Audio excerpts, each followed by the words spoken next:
Dreaming out loud, the revolutionary power of imagination in dark times. Have you ever noticed how we're taught to silence our dreams when life gets hard? As if imagination is some luxury reserved only for those with perfect circumstances. I recently had the profound opportunity to interview Elizabeth Harris, a visionary whose work has transformed how Black women navigate professional spaces. But calling her just a visionary feels like calling the Grand Canyon a nice view. Elizabeth is a revolution in human form. Her work has dismantled barriers for thousands of Black professionals, creating pathways where concrete walls once stood. She's the kind of person who doesn't just talk about change, she architects it, builds it, and then hands others the blueprint. Our conversation revealed something revolutionary that I can't stop thinking about. Our imagination isn't just some frivolous escape, it's actually our most powerful survival tool. Think about that for a moment. In our darkest hours, when everything tangible is stripped away, our ability to envision something better remains. It's the one thing that can't be taken from us, not by circumstance, not by oppression, not by loss. Elizabeth has dedicated her life to helping others reclaim this power, particularly those whose society has systematically told to dream smaller. Her impact isn't measured in metrics or dollars, though those exist in abundance, but in the liberation of human potential. What struck me most in our conversation was her insistence that dreaming isn't passive wishful thinking. It's an active resistance against circumstances that would otherwise crush us. When a child loses a parent young, that child's imagination becomes the place where that parent still exists, still guides, still loves. When someone faces homelessness, imagination becomes the architect of what could be beyond the current reality. When systemic barriers seem insurmountable, imagination becomes the sanctuary where possibility lives. It's the compass that points toward purpose when everything else feels meaningless. But here's where it gets interesting and where Elizabeth's wisdom truly shines. She emphasized that dreams kept private rarely manifest. They need air, they need voice, they need community.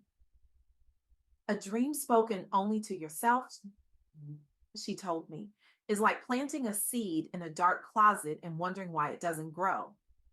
This brings me to Letitia Clark, founder of the Pink Parachute Diaries podcast. Elizabeth shared Letitia's story with such reverence that I felt I was hearing about a modern day griot, a keeper and teller of essential truths. Letitia created this platform after witnessing a disturbing pattern in corporate America: talented Black women being handed pink slips while watching less qualified colleagues, often white men, float away on golden parachutes. The metaphor isn't subtle, and it shouldn't be. These brilliant professionals weren't just losing jobs, they were disappearing from companies and tragically from themselves as they internalized workplace trauma and silenced their own voices out of fear of reinforcing stereotypes. What did Letitia do? Something both simple and profound. She built a space dedicated to amplifying these underrepresented voices through honest storytelling about resilience in the face of adversity. The podcast didn't just document struggles, it transformed personal observation into an influential media platform where truth telling is celebrated as resistance. The results were nothing short of alchemical: connection, healing, validation, hope. By celebrating achievements while acknowledging challenges, Letitia created something Elizabeth Harris describes as essential: a community where dreams could be spoken aloud without shame. Because here's what happens when we keep our dreams locked inside: they suffocate, they wither, they die. But when we share them, even trembling, even uncertain, something magical happens. They expand, they find allies, they discover pathways we couldn't see alone. This isn't just feel good theory, it's practical reality confirmed by another remarkable woman Elizabeth introduced me to, Shaughness Nutt. Shaughness developed what she calls the peace formula, revolutionizing how Black professionals confront microaggressions at work by transforming conflict into empowerment.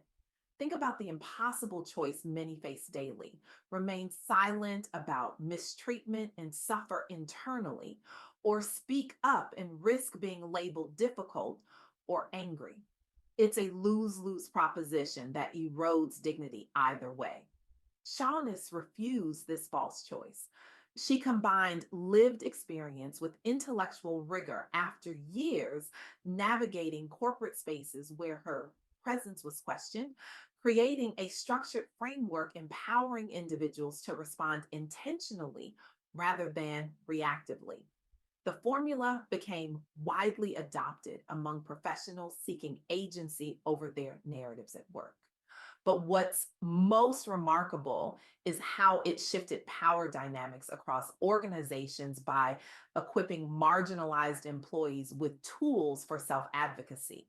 This is dreaming out loud in action, not just imagining better circumstances, but creating practical pathways to manifest them. As Elizabeth told me, imagination without action is hallucination, but imagination with strategic action, that's a revolution. Elizabeth emphasized throughout our conversation that authentic storytelling heals and connects in ways nothing else can. When we give voice to our struggles and triumphs without filtering or diminishing them, we break cycles of isolation that many professionals face, particularly Black women. Your story isn't just yours. Elizabeth told me, leaning forward with an intensity that made me understand why she's changed so many lives. It's medicine for someone else who thinks they're alone in their experience. This reminds me of something profound I learned from another example Elizabeth shared about redefining achievement without sacrifice. There's a pervasive narrative in our culture, especially for marginalized communities, that success requires suppressing one's true self. The twice as good mandate, the expectation of constant code switching, the pressure to overcompensate. But the professionals featured in this study reported something revolutionary. They found greater fulfillment when pursuing goals authentically rather than conforming to external pressures. They refused to compromise their values, even when it meant taking unconventional career paths. This sparked broader dialogue about holistic well being among ambitious professionals nationwide and helped normalize vulnerability as strength within entrepreneurial spaces traditionally dominated by bravado. What's the connection to imagination in everything? Because dreaming authentically without contorting ourselves to fit expectations is the only kind of dreaming that sustains us. It's the only kind worth pursuing. Elizabeth Harris made this crystal clear. Community is essential. You don't have to do it alone. In fact, you can't do it alone, not sustainably, building intentional networks of support, whether through formal programs or informal circles, is vital to overcoming adversity and achieving lasting change. Community provides validation, resources, and hope that help transform dreams into reality. I'm reminded of a powerful quote from Audre Lorde that Elizabeth referenced: without community, there is no liberation. Our individual dreams matter, but they find their fullest expression when nurtured collectively. This isn't just inspirational talk, it's practical wisdom backed by evidence. Consider how the Pink Parachute Diaries podcast catalyzed conversations around mental health and professional authenticity within Black communities nationwide.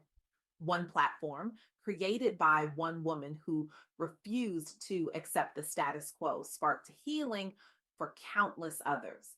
Or how Shaughness Newt's peace formula equipped individuals with language and strategies to navigate hostile environments with grace while maintaining self worth.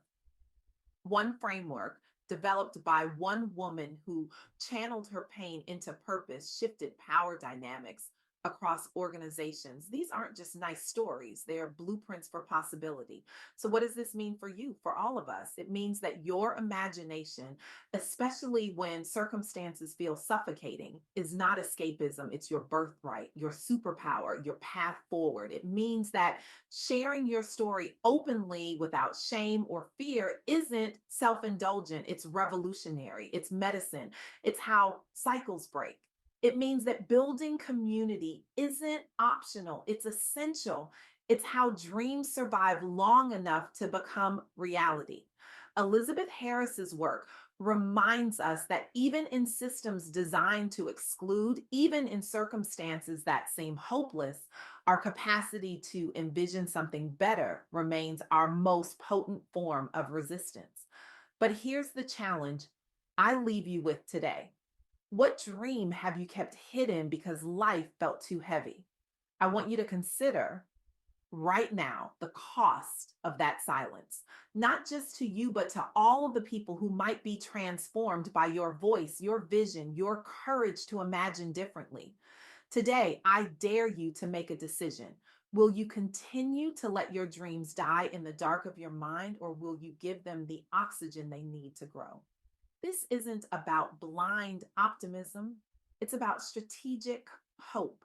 It's about recognizing that throughout human history, every significant change began as someone's impossible dream. The abolition of slavery, women's suffrage, civil rights, marriage equality.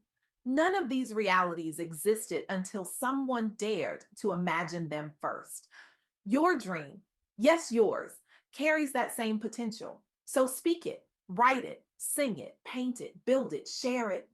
Find your Letitia Clark, your Shauna's Nutt, your Elizabeth Harris, people who will hold space for your vision without diminishing it. Because when you dream out loud, boldly, unapologetically, purposefully, you don't just change your own trajectory, you create permission for others to do the same.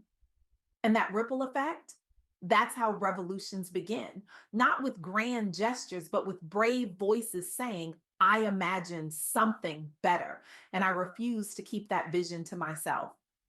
Your imagination isn't just about what could be someday, it's about what you refuse to accept today. So dream out loud, share your story, build your community, because in a world determined to limit you, your unbridled imagination isn't just an act of creativity, it's an act of defiance.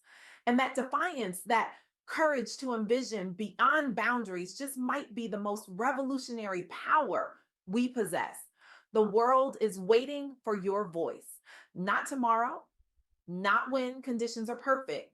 Now, dream out loud on purpose without apology, because that's how we survive. That's how we thrive. That's how we transform not just our own lives, but the very systems designed to limit us. Your imagination is waiting. Your community is forming. Your voice matters. Dream out loud, starting now.